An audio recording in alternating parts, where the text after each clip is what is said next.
Alors non, pour moi, le titre de la vidéo n'est pas trop fort. Quand je dis le sport peut vous sauver la vie, c'est vraiment quelque chose que je pense.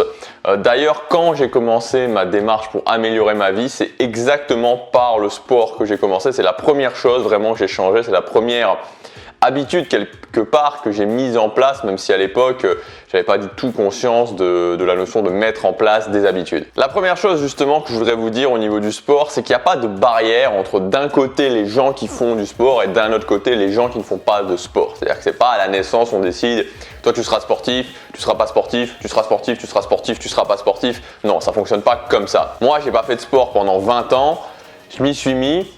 Et maintenant, je me considère comme quelqu'un de sportif. Les gens me voient, oui, tu as l'air sportif et tout, alors qu'avant, j'étais extrêmement mince, je faisais pas du tout de sport et j'étais vraiment considéré comme quelqu'un de pas sportif. Donc encore une fois, c'est vos actions et c'est vos actions qui peuvent changer les choses et pour le sport, ça peut aller très vite. Mais je pense qu'encore une fois, le plus simple peut-être pour vous faire passer l'idée que le sport c'est quelque chose d'essentiel, c'est de vous montrer les avantages que ça va vous donner dans la vie.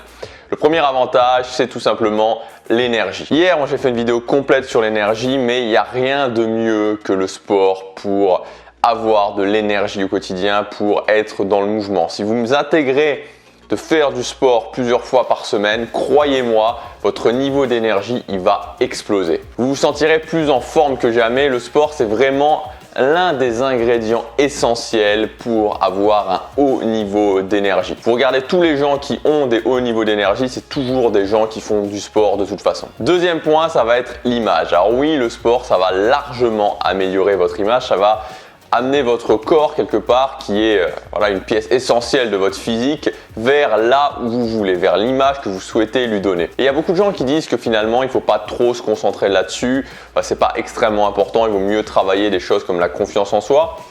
Moi vous savez, j'ai une vision plutôt pragmatique des choses, plutôt pragmatique du développement personnel. Et je pense qu'on peut tout à fait travailler sa confiance en soi, mais c'est dommage de se priver justement de ce fait d'être content de son corps, d'être content de l'image qu'on renvoie. Je ne crois pas que c'est incompatible, c'est-à-dire que j'oppose pas les deux. Je me dis pas si j'ai une bonne image, si je travaille mon physique, si je travaille mon apparence, je vais devenir addict à ça et quelque part ça va m'empêcher d'être confiant en moi. Je pense que je peux travailler ça d'un côté et travailler ça de l'autre, ça peut vraiment aller dans le même sens. Ça va améliorer votre image et ça va donc vous faciliter la vie dans plein de domaines comme notamment les relations sociales. Je peux vous dire que moi, en un an, je m'étais vraiment transformé physiquement. J'étais passé du stade où j'étais extrêmement mince. Je faisais pas attention à comment je m'habillais, je faisais pas attention à comment je me coiffais. Bon bref, c'était vraiment zéro. Au moment où je me suis pris en main et un an après, du coup, ça m'a grandement facilité les choses. Troisième point, c'est la santé, évidemment. Alors je sais que ça fait pas rêver, je sais que la santé, on se dit tous oui, il faut l'avoir, mais qu'au final, c'est pas quelque chose qui va vraiment nous donner l'envie de faire du sport au quotidien. Voilà, mais c'est quand même important de le noter qu'un jour ou l'autre, on paye les conséquences de ce qu'on a fait et que quand on fait du sport, en plus de tout le reste, on investit aussi sur sa santé. Quatrième point, c'est le mental, évidemment, parce que faire du sport, ça va vous donner un meilleur mental, ça va vous aider à développer votre mental, parce que quand on n'est pas forcément dans la performance, mais quand on est dans l'effort physique, il y a toujours un moment donné où on se sent fatigué, où on a envie de céder et où on commence à comprendre que le mental peut nous permettre d'aller plus loin. Et ça va aussi vous permettre de vous soulager de toutes ces énergies, vous savez, le stress, l'inquiétude, l'anxiété. Quand on fait du sport, on est focalisé sur le présent et quelque part, c'est un petit peu comme ouvrir la pression sur une cocotte minute. Vous savez, la cocotte minute, la vapeur se remplit et quand on ouvre le capuchon, là, je sais pas comment ça s'appelle, le truc qui fait sortir la vapeur, mais quand on ouvre ça, il y a la vapeur qui s'en va et la pression diminue. C'est un petit peu la même chose quand on fait du sport, c'est-à-dire que pendant votre journée, forcément pendant votre vie, pendant le moment où vous allez vouloir accomplir des choses, il va y avoir des émotions plutôt négatives qui vont arriver, c'est normal, mais en faisant du sport, vous allez pouvoir les évacuer. Et enfin, un dernier point, c'est l'une des meilleures écoles pour mettre en place des habitudes. Quand vous avez masterisé l'habitude de faire du sport, vous êtes bien avancé pour mettre en place d'autres habitudes, pour mettre en place d'autres systèmes dans votre vie. Pour moi, le sport, c'est vraiment quelque chose qui reprend toutes les règles pour mettre en place les habitudes. Donc quand vous avez réussi, vous avez passé un niveau clairement au niveau des habitudes. Je pense que c'est maintenant clair pour vous qu'il faut vraiment que vous vous mettiez au sport. Moi, ce que je vous conseille vraiment, c'est basé sur deux points. Premier point, c'est des activités cardio, donc ce qu'on appelle des activités cardio-training, c'est-à-dire qui vont stimuler avant tout votre système cardiovasculaire, à savoir le footing, le vélo d'appartement, le rameur, la marche, pourquoi pas. Toutes ces choses-là qui vont en priorité stimuler, comme je disais, le système cardiovasculaire. Ça, c'est la première chose.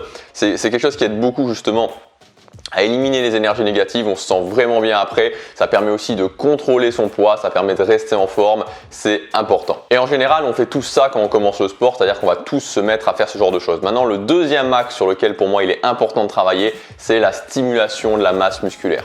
Donc quand je dis stimulation de la masse musculaire, ça ne veut pas dire soulever 250 kg au squat ou ce genre de choses, ça veut simplement dire faire des exercices avec des charges additionnelles qui vont vous permettre, que vous soyez un homme ou une femme, de stimuler votre masse musculaire. C'est quelque chose aussi d'essentiel, c'est important de stimuler sa masse musculaire, c'est important pour la santé, c'est important pour l'énergie, c'est aussi important pour l'apparence physique parce que vous allez pouvoir beaucoup plus facilement modifier votre corps en faisant simplement des activités cardio-training. Tout ce que vous allez réussir à faire, c'est être plus mince, mais vous n'aurez jamais un corps vraiment musclé en faisant ça. Et enfin, un troisième point qui va être des petites séries d'exercices, donc de 5 à 10 minutes que vous allez pouvoir ajouter pendant vos routines du matin, pendant vos routines du soir ou éventuellement les jours où vous n'avez pas de sport de prévu, pas de séance de sport de prévu pendant la journée. Donc activités cardio-training, activités qui vont stimuler la masse musculaire et dernier point, des mini séances d'exercice que vous allez ajouter pendant vos rituels du matin, du soir ou pendant la journée pour renouveler l'énergie. Combien de temps ça prend? Donc si vous n'avez pas l'ambition de devenir Mister Univers, Monsieur Olympia ou ce genre de choses, donc Arnold Schwarzenegger, Jay Cutler, tous ces gens-là, donc si vous n'avez pas cette ambition-là, en 90 jours, vous pouvez vous remettre en forme. C'est-à-dire qu'en 90 jours, vous pouvez vraiment vous remettre en forme et ensuite, suivant votre objectif, suivant d'où vous partez, on va dire qu'entre 6 mois et 1 an, vous pouvez largement avoir atteint votre objectif de transformation physique et avoir mis en place justement sur le long terme cette habitude de faire du sport. Et vous verrez qu'avec le sport, l'avantage qu'il y a, c'est que c'est assez addictif. C'est-à-dire que rapidement, on devient addict à l'énergie, au fait de se sentir énergique quand on fait du sport, à sentir ses muscles travailler, à voir les énergies négatives qui vont s'en aller pendant notre séance de sport et aussi la sensation de se sentir bien à la fin de la séance. Pour ceux qui veulent aller plus loin, dans la formation Life Hacking, je vous ai préparé un programme précis sur 90 jours que vous allez pouvoir adapter à votre cas personnel qui va vous permettre justement de vous remettre en forme. Donc c'est dans le module numéro 2, on verra tout ce qui concerne le sport aussi et on parlera évidemment d'alimentation parce que le sport fonctionne avec l'alimentation. C'est-à-dire que si vous voulez avoir des résultats au niveau du sport, il va aussi falloir travailler votre alimentation, la façon dont vous gérez vos repas. Vous pouvez accéder à la formation en cliquant sur le lien dans la description ou sur la fiche qui apparaît ici. Croyez-moi, mettez-vous au sport, peu importe où vous en êtes, s'il y a une chose que je peux vous conseiller, peu importe vos objectifs, c'est de mettre le sport dans votre vie, de vous remettre en forme en 90 jours. Croyez-moi, ça fera une différence. Passez à l'action, chaque jour compte.